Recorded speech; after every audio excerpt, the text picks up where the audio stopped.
All right, in this video we're going to look at the Jumbotron, which has been around for quite a while since Bootstrap was first released, and it's basically just kind of a showcase area or a header or a hero where you have a large heading with some text underneath, or sometimes you'll have a button.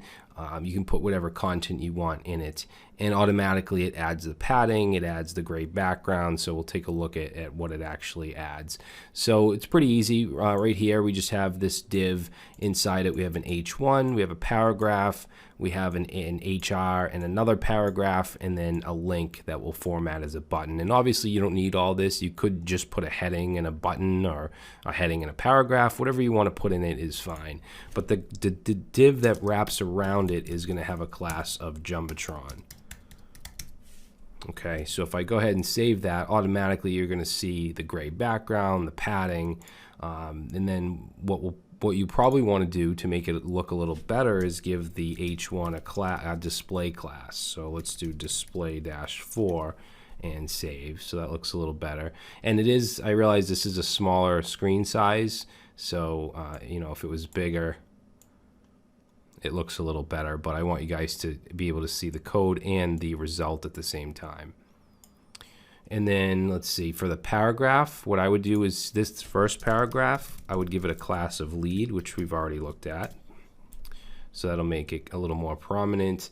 And then let's see, for the A tag here, we'll turn it into a button. So we'll say BTN primary, and let's make it a large button. So we'll say BTN LG and save, and there we go. Okay, and if you wanted to center everything, you could of course add the class of text center and save, and now everything is centered, and you have this nice little showcase area for your website. And you could do a background image with the CSS if you want. But if we look at the styling for the Jumbotron, and it is responsive, obviously, so you'll see it adds a background color, it adds the border radius, the margin bottom, and padding. So it has 4 rem on the top and bottom, 2 rem on the sides. Okay, at least with this media query. Now, notice how we have some spacing here. That's because it's within a container. You may want it to stretch all the way across. Okay, you'll see that pretty often.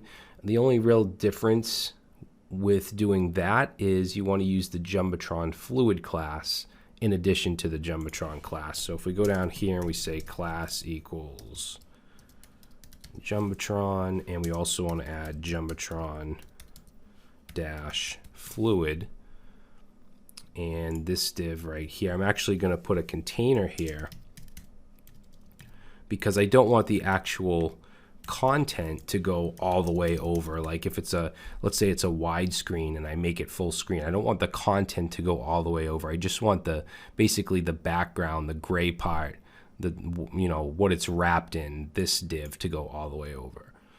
All right, and then we'll just add a class of display-4 to the header, and let's add a lead class to the paragraph,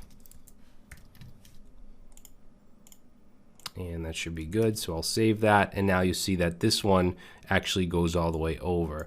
Now the content is still in a container, so as far as it goes, even if this was a 38-inch widescreen, that content is still going to stay in the middle because we added that container. Okay, so that's pretty much it. There's not really a lot to talk about with the Jumbotron. It's pretty simple. So in the next video, we're going to start to get into the grid system and Flexbox.